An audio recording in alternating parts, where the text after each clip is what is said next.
पहली पंक्ति है, निशिदिन कर्म निरत जन जीवन, कर्मों से ही भाग्य फले। रात दिन कर्म निरत, कर्म में लगे हुए, जन जीवन, लोगों का जीवन, कर्मों से ही भाग्य फले, कर्म से ही भाग्य फलते हैं। तो प्रस्तुत पंक्ति का भाव यह है कि मनुष्य अपने दैनिक जीवन में रोज जो है रात दिन कर्म करता रहता है। तो जिस प्रकार के वो कर्म करता है उन्हीं कर्मों से उसके भाग्य का निर्माण होता है। जिस तरह के वो कार्य करता है मनुष्य, उसी कार्य के कारण उसका भाग्य बनता है। अर्थात मनुष्य के कर्म जिस तरह के होंगे भाग्य भी उसी तरह का होगा। अगर अच्छे कर्म करेंगे तो भाग्य भी फलेगा फूलेगा, और अगर कर्म अच्छे नहीं होंगे तो भाग्य भी अच्छा नहीं होगा, मनुष्य भाग्यहीन हो जाएगा। ठीक है, तो ये समझ में आया आपको? प्रस्तुत पंक्ति का भाव यह है कि मनुष्य अपने दैनिक जीवन में रात दिन जिस प्रकार से कर्म करता है उन्हीं कर्मों से उसके भाग्य का निर्माण होता है। अर्थात मनुष्य के कर्म जिस तरह के होंगे भाग्य भी उसी तरह का होगा।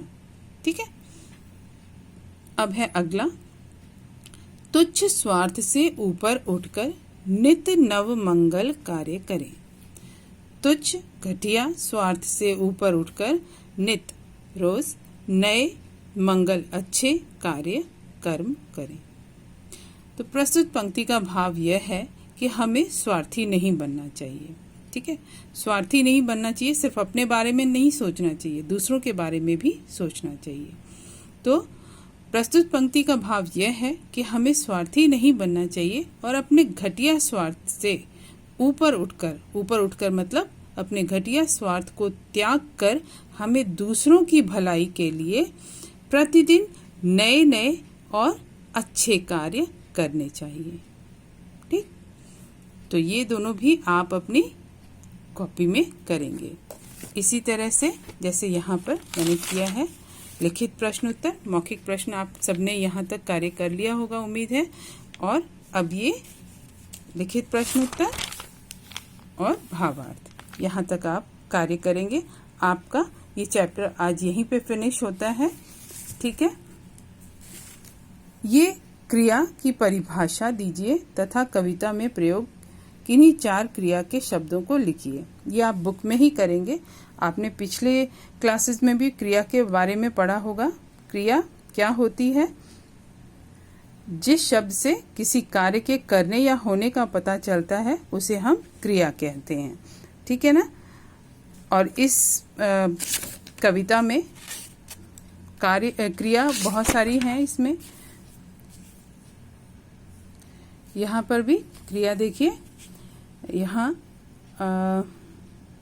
प्यार लुटाती ये है, प्यार लुटाती क्रिया है। गुणगाता ये भी क्रिया है।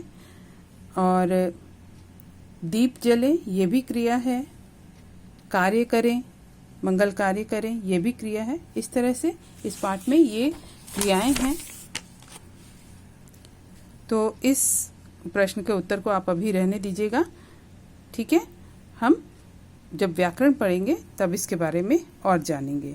ठीक है, बाकी जो भी कार्य आपको कहा गया है कॉपी या बुक में करने के लिए वो आप करेंगे। तो आज ये पाठ यहीं पे समाप्त होता है। अगली वीडियो में हम अगले पाठ के बारे में जानेंगे।